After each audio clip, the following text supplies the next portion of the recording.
Une œuvre d'art doit-elle être belle? Ou comment se retrouve-t-on à admirer un urinoir?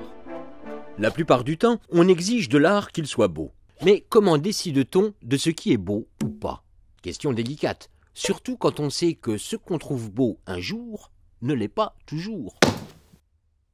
Ce tableau, par exemple, n'a pas toujours été considéré comme une œuvre majeure admirée de tous. Présenté au Salon des Refusés de 1863, il fut même soumis à des critiques féroces. Manet aura du talent le jour où il saura le dessin et la perspective.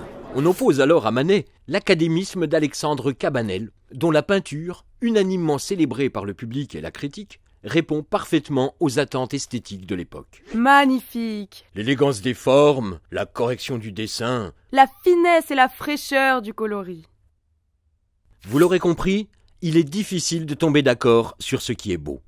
Dans ces conditions, pas étonnant que les artistes aient cherché à remettre en question le lien entre l'art et le beau. En 1917, Marcel Duchamp achète un urinoir, le signe et lui donne un titre, Fontaine, une œuvre volontairement dépourvue d'élégance qui va consommer la rupture entre l'art et le beau et révolutionner la pratique artistique. C'est à partir de cette époque qu'on élève au rang de modèle des créations jusque-là méprisées. Les arts premiers, les arts populaires et même les dessins d'enfants. Partout, on fait l'éloge de la spontanéité et l'on prône l'indépendance par rapport aux règles enseignées. Allez, couche la caméra.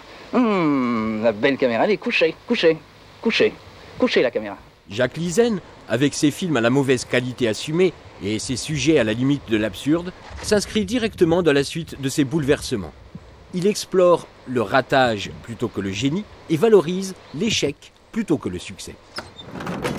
Et quand dans les années 80, Jeff Koons semble devancer les attentes d'un public toujours avide d'œuvres bien faites, le rapport au beau ne peut plus être le même.